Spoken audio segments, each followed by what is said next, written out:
오늘 아침 묵상할 하나님의 말씀은 민수기 21장 21절에서 35절까지 말씀입니다.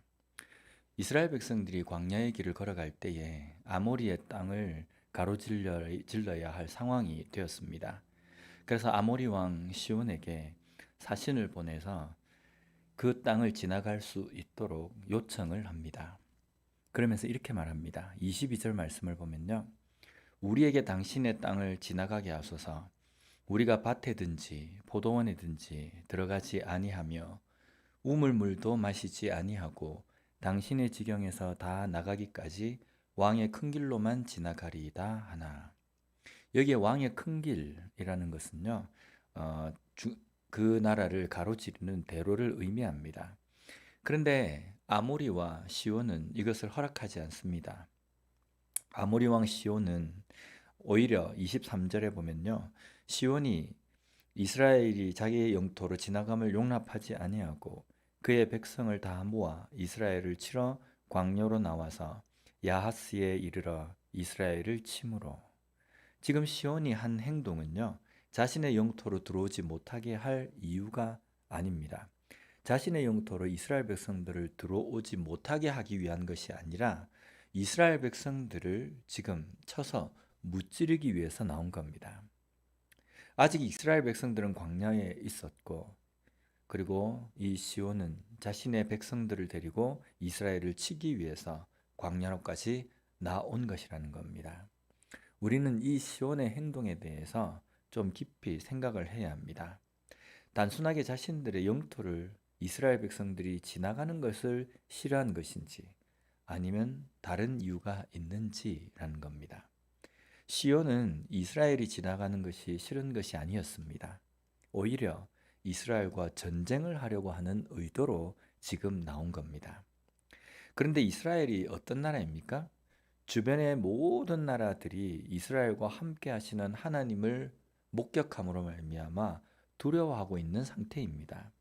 그런 이스라엘을 상대로 전쟁을 하려고 나온다는 것은 이스라엘이라는 나라를 지금 상대하는 것이 아니라 이스라엘과 함께 하시는 하나님을 대적하는 행동과 똑같다는 겁니다. 하나님을 대적한 아모리를 하나님은 어떻게 하십니까? 이스라엘이 그들을 무찌르도록 하나님께서 하십니다. 이것은 이스라엘이라는 나라를 대적했기 때문이 아니라 하나님을 대적했기 때문에 하나님께서는 이 아모리를 이스라엘 백성들의 손에 붙이십니다. 그리고 이스라엘이 아모리 땅에 거주하게 됩니다. 아모리인들이 차지한 땅은요, 원래 자신들의 땅이 아니라 과거 모압 백성들에게 빼앗은 땅입니다. 그런 땅을 하나님은 이스라엘에게 붙여주신 겁니다. 아모리인들이 이스라엘과 전쟁을 하려고 나온 것은 이 모압의 땅을 차지하고 난 다음에 기세가 등등해서 이제 이스라엘도 우리가 충분히 이길 수 있다. 그들과 하나님이 함께 하신다 하더라도 우리가 충분히 이길 수 있다라는 그런 생각입니다. 그래서 이들은 이스라엘을 대적하고 나온 것입니다. 하나님은 그런 교만을 하나님께서는 꺾으셨습니다. 아모리 땅을 점령한 이스라엘은 다시 바산도 점령하게 하십니다. 지금 이스라엘은 가나안으로 갑니다. 거기에는 수많은 가나안 거민들이 이미 그 땅을 차지하고 있는 곳입니다. 그래서 그곳에 가게 되면요, 반드시 정복 전쟁을 해야 하는 겁니다. 이미 이스라엘 백성들은 이 정복 전쟁에 대해서 부정적인 생각에 사로잡혀 있는 사람들입니다. 정탐꾼들이 보고한 그 내용을 듣고 부정적인 생각으로 하나님을 원망하고 애굽으로 돌아가자라고 한 것 때문에 하나님의 징계를 받은 사람들입니다. 그들에게 하나님께서 아모리와 바산을 정복하게 하신 것은 분명한 하나님의 메시지입니다. 그들이 상대할 수 없는 나라라 할지라도 하나님께서 함께 하시기 때문에 분명히 정복하고 이길 수 있을 것이라는 하나님의 말씀이라는 겁니다. 바산과 아모리를 정복한 것처럼 가나안에 들어가서 하나님의 명령대로 순종할 때에는 그 땅 거민들을 충분히 정복하고 또 그 땅을 차지할 수 있을 것이라는 것을 오늘 이 말씀을 통해서 이스라엘 백성들에게 보여주시는 겁니다. 때때로 우리의 삶에서도 자신 없는 상황 가운데에 우리가 잊지 말아야 될 것은요, 바로 이것입니다. 지금까지 하나님께서 나와 함께 하심의 그 증거, 그 증거가 내 삶 속에 있기에 지금 현재 내가 당하고 있는 이 어려움, 또 앞으로도 내가 당하게 될 그 어려움 가운데서도 하나님께서 함께 하심으로 말미암아 능히 이길 수 있다라는 그 믿음, 그것을 우리가 반드시 잊지 말아야 한다는 겁니다. 나의 상황과 나의 힘을 볼 때에는 주저앉아 있을 수밖에 없습니다. 분명히 내가 질 것 같고 내가 뭔가를 해보지 못할 것 같은 상황일 겁니다.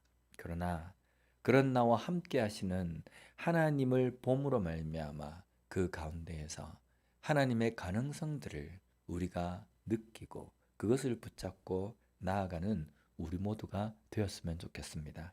오늘도 우리와 함께 하시는 전지전능하신 그 하나님께 모든 것을 맡기고 그 하나님이 나와 함께 하시기에 이 땅의 그 어떠한 문제 속에서도 충분히 승리하며 이길 수 있다라는 믿음의 확신을 가지고 살아갈 수 있는 우리 모두가 되었으면 좋겠습니다.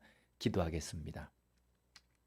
하나님 감사합니다. 오늘 이스라엘 백성들의 이 이야기를 통하여서 다시 한번 우리의 삶에 하나님의 함께 하심의 그 증거를 붙들고 그것 때문에 온전히 찬송하며 나아갈 수 있도록 깨닫게 해주시니 감사합니다.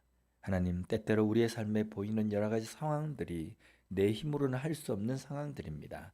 그러나 그 가운데서도 낙심하지 않을 것은 하나님께서 나와 함께 하시기에, 과거에 나와 함께 하신 그 증거를 보여주셨기에 지금 현재의 이 문제, 또 앞으로 당할 모든 문제 가운데 하나님의 함께 하심으로 말미암아 능히 이길 수 있음을 저희들이 잊지 않고 나아가는 삶이 되게 하여 주시옵소서. 예수님 이름으로 기도드립니다. 아멘.